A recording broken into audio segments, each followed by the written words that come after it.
साहिब बंदी छोड़ सतगुरु रामपाल जी भगवान की जय हो।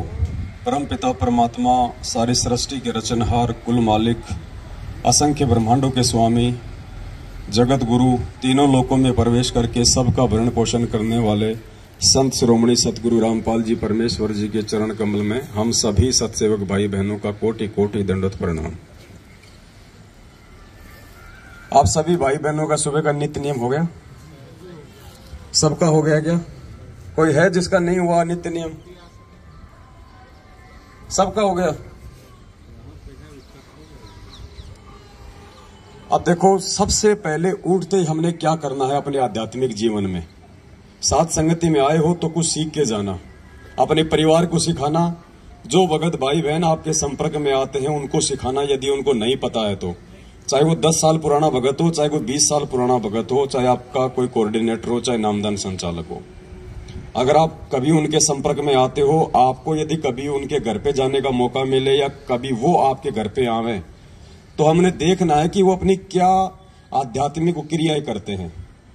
अगर कोई भाई सही तरीके से अपने आध्यात्मिक क्रिया नहीं कर रहा है तो हमारा फर्ज बनता है उसको समझाने का। सबसे पहले हमने अपने परमपिता परमात्मा ने हमें जो नित्य नियम दिया है, जिसकी जैसी भी व्यवस्था है, वैसे तो मालिक का रूल है, ये नियम है, सूर्य उदय होने से पहले पहले नित्य नियम समाप्त हो जाना चाहिए।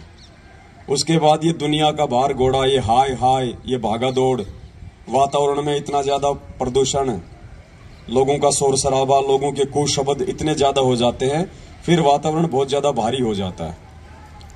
आप देखते हैं ये काड़ लोग की भक्ति में फिक्स 5 बजे लोगों के घंटे बज जाते हैं, फिक्स 5 बजे। ये तो पूर्ण परमात्मा की भक्ति है, ये तो पूरा नियम और विधिवत होनी चाहिए। समय परमात्मा ने हमें बताया हुआ ना, तीनों समय की आरती का।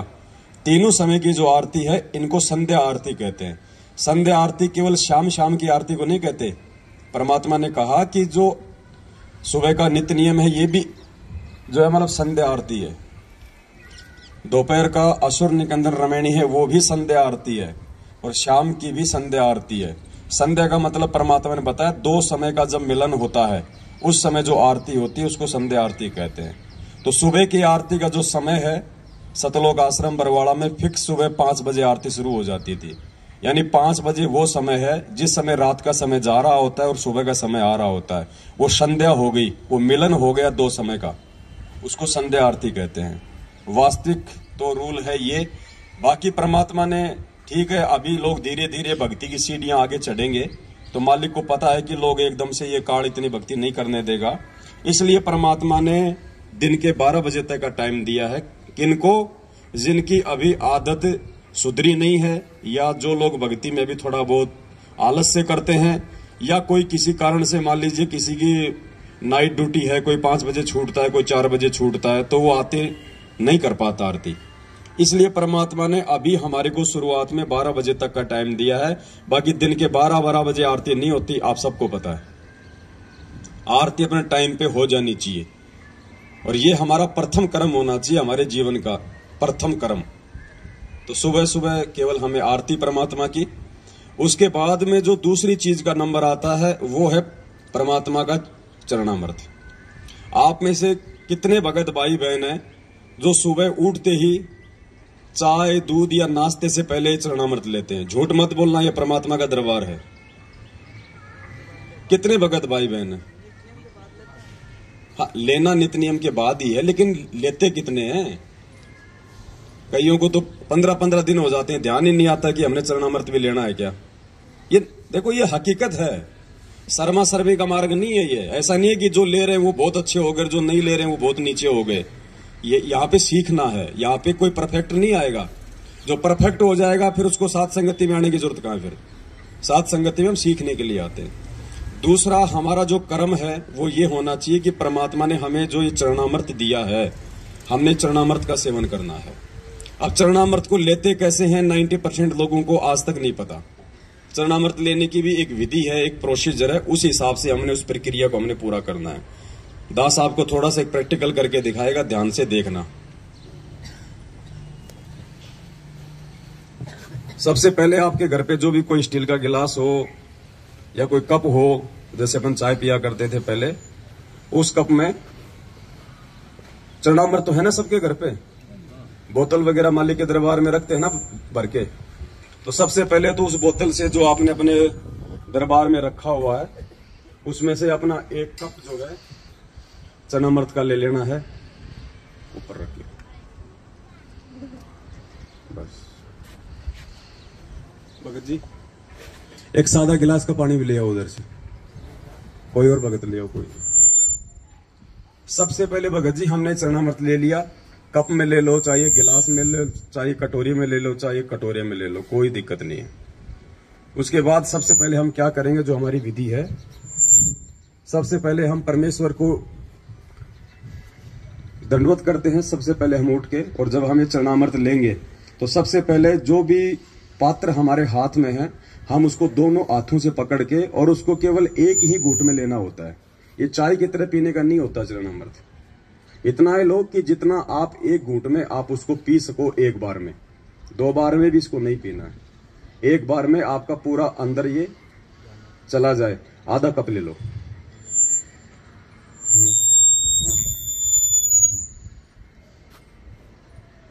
उसके बाद में सादा जल लो, थोड़ा सा इसमें डालो और इसको साफ करना है।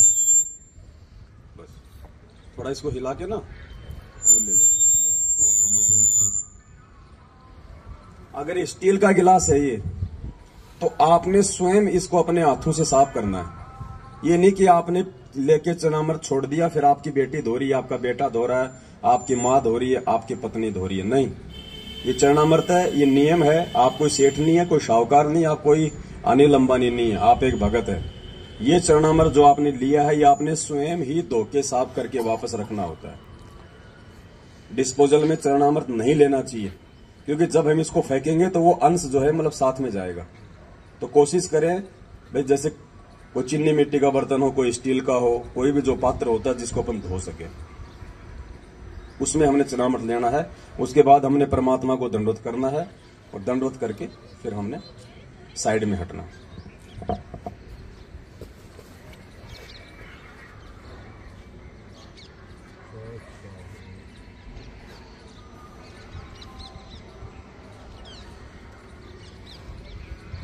और ये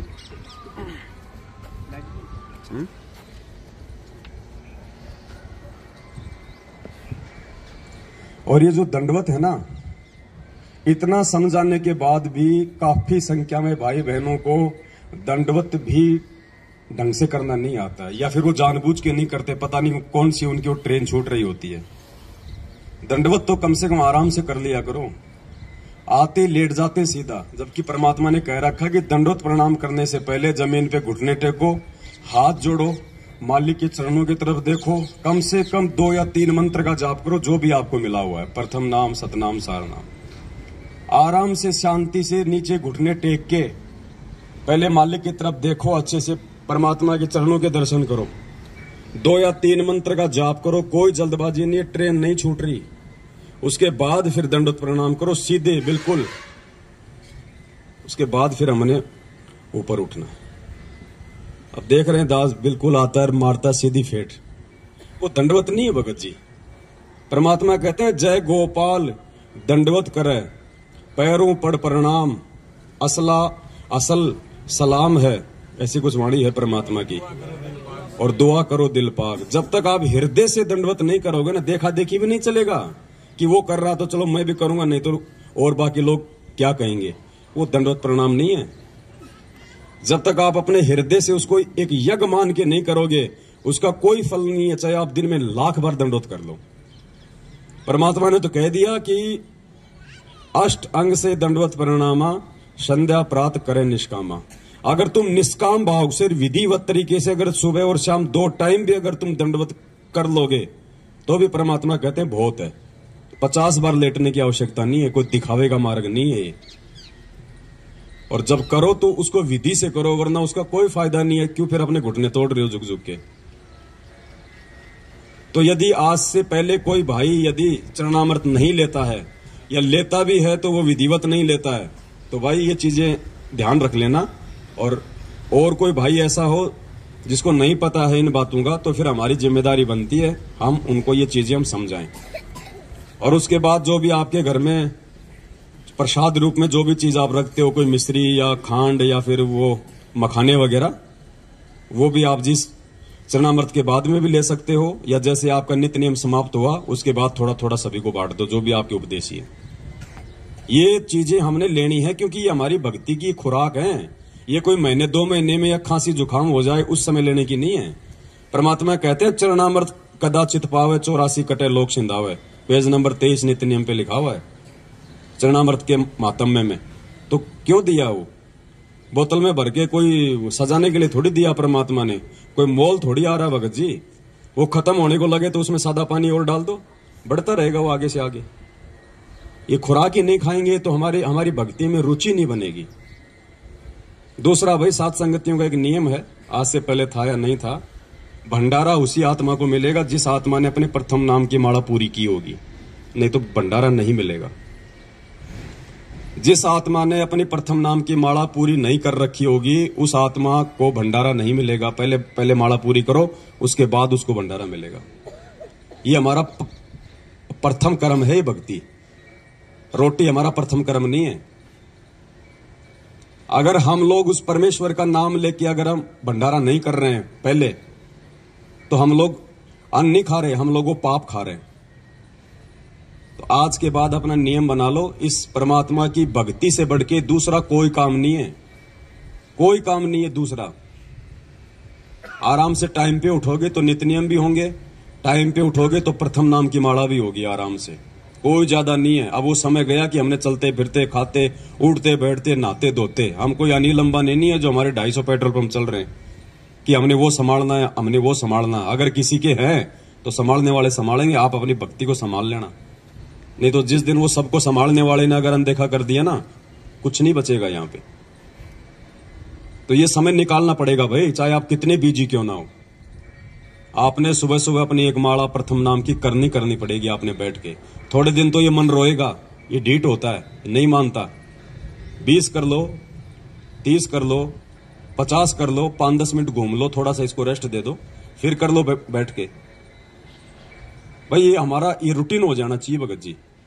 फिर सतनाम तो जिसको मिला हुआ तो अपना चलता फिरता, वो तो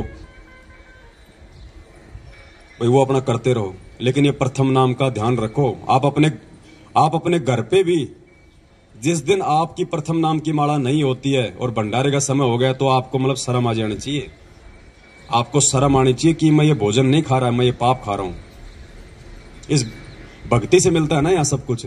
परमात्मा ने क्या कहा, कबीरा सब जग निर्धना धनवंता ना कोई, धनवंता सोई जानिए जो राम नाम धन।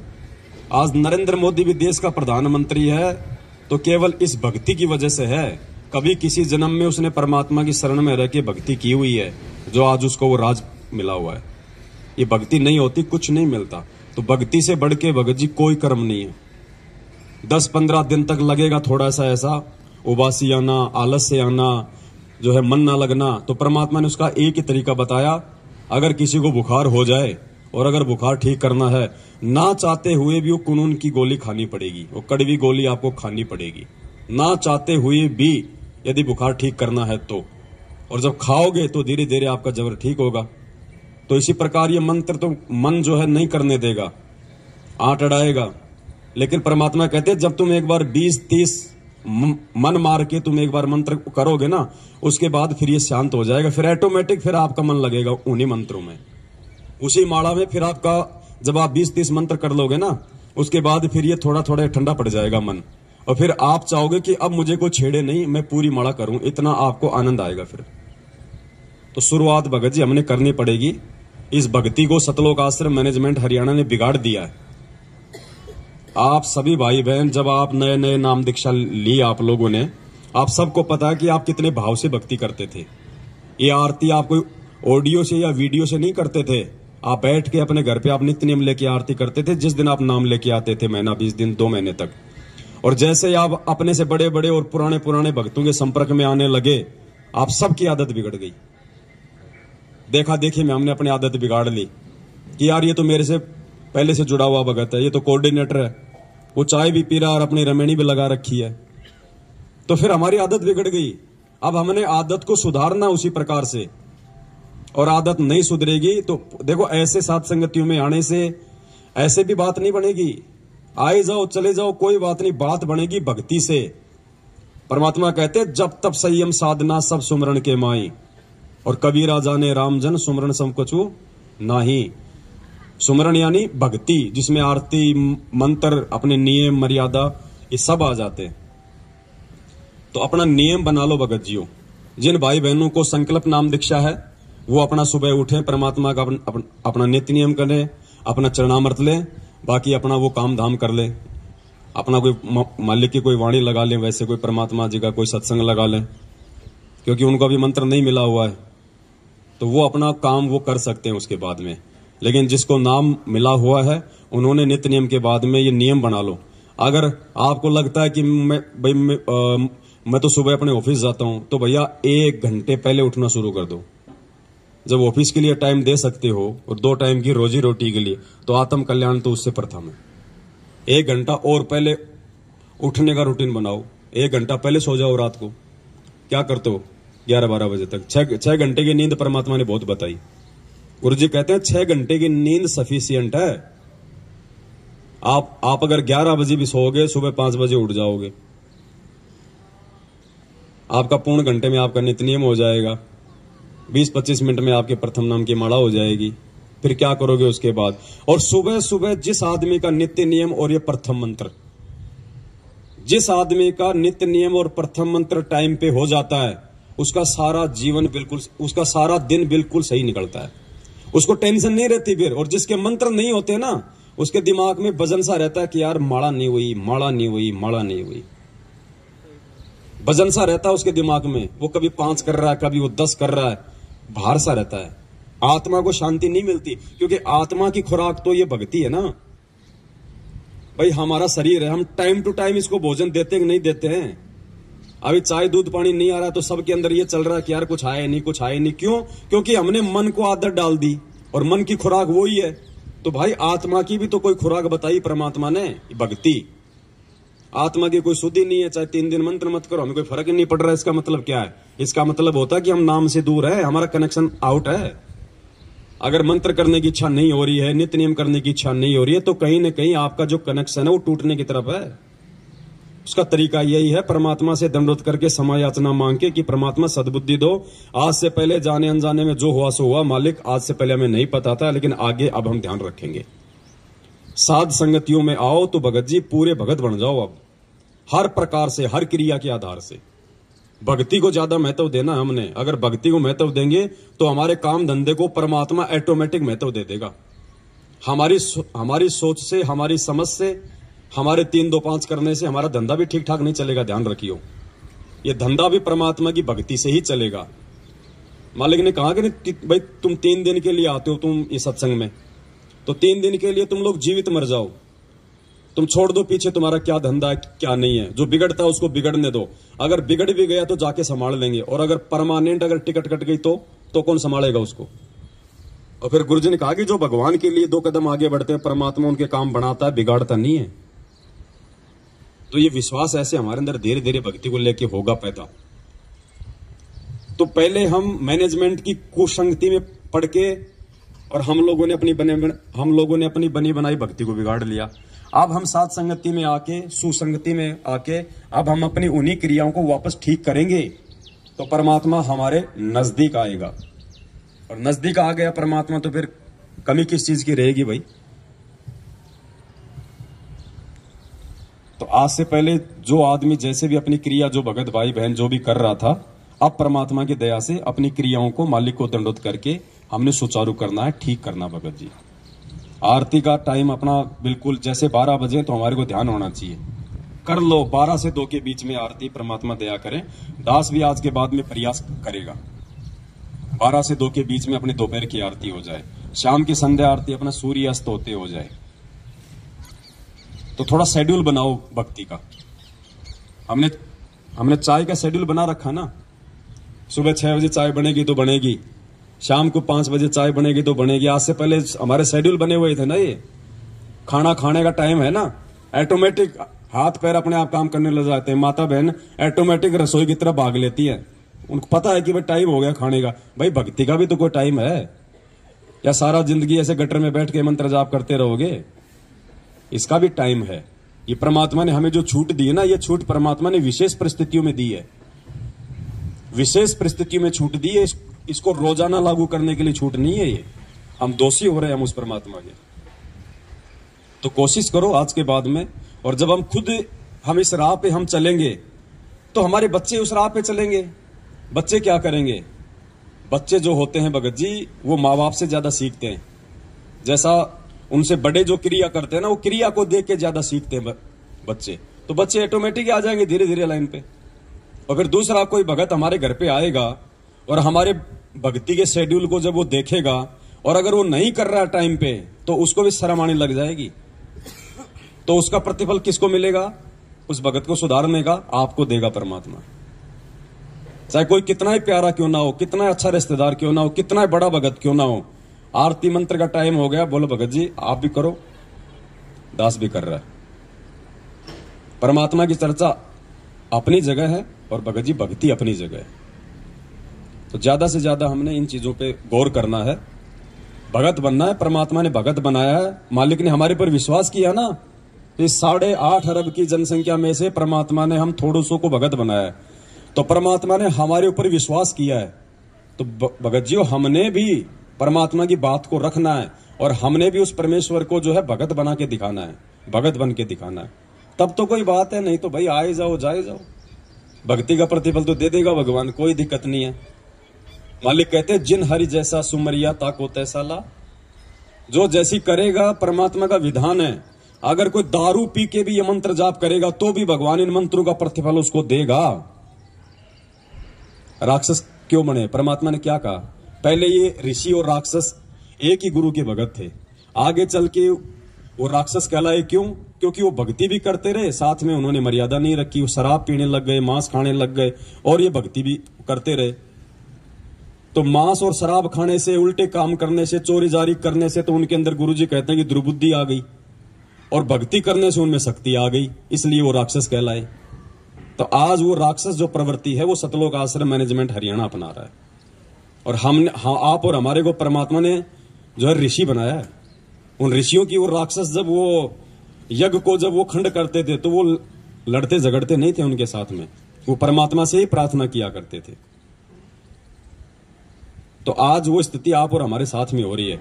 हमारी साथ संगतियों को, हमारे धार्मिक जो यज्ञ हम करते हैं पांचों यहाँ पे, इनको ये लोग नहीं करने दे रहे ना। आज हमारे गुरु भाई है, लेकिन ये राक्षस प्रवृत्ति में आ गए, क्योंकि ये मर्यादा में नहीं रहे, ये गुरु वचन में नहीं रहे। भक्ति वो भी कर रहे हैं, तो भक्ति से उनमें शक्ति आ रही है, और ये मर्यादा तोड़ने से उनके अंदर दुर्बुद्धि पैदा हो रही है। तो वो राक्षस प्रवृत्ति में आ चुका है ये मैनेजमेंट। लेकिन आप और हम उस परमेश्वर के विधान में है, परमात्मा की मर्यादा में है। आप और हम ऋषि प्रवृत्ति में है। तो भगत जी संत ना छोड़े संतता, चाहे कोटिक मिले या संत। लेकिन भगत जी उन बुरी शक्तियों से लड़ने की पावर भी हमें केवल इस भक्ति से ही आएगी, दूसरा कोई चारा नहीं है। गुरु जी ने क्या कहा कि विष्णु जी ने क्या कहा कि अगर मुझे थोड़ा बहुत समय मिलता है तो मैं लक्ष्मी जी के साथ में बैठ के अपना सुख शांति से थोड़ा समय बिताता हूं, अन्यथा मैं तप कर करके और शक्ति प्राप्त करता हूं और राक्षसों से मैं युद्ध करता हूं। तो विष्णु जी को भी वो भक्ति से शक्ति आती है, वो राक्षसों से लड़ने की, बुराइयों से लड़ने की। तो आप और हमें भी भगत जी भक्ति से ही आगे बढ़ने की प्रेरणा मिलेगी, नहीं तो हम ढह जाएंगे। हमारे अंदर कुछ विशेष नहीं है, हमारे अंदर कुछ विशेष नहीं है सिवाय इस परमात्मा की भक्ति के। भक्ति है तो हम हैं, नहीं तो हमारा कोई अस्तित्व नहीं है। और एक बार इस परमात्मा ने अगर नाराज हो गया, अगर ठोकर मार दी, धरती पे कोई संभालने वाला नहीं है। दोस्त भी तुम्हारा दुश्मन हो जाएगा अगर भगवान ने अगर हाथ छोड़ दिया तो। और भगवान हाथ छोड़ता है जो आदमी उसके द्वारा दी गई उस भक्ति की लाज नहीं रखता है, जो टाइम से जो भक्ति नहीं करता है। तो आज के बाद हम सभी भाई बहनों ने ये बरकस ये प्रयास करना है कि हम उस परमेश्वर को अब और ज्यादा हम दुखी ना करें। सतगुरु रामपाल जी भगवान की जय हो। सत साहिब।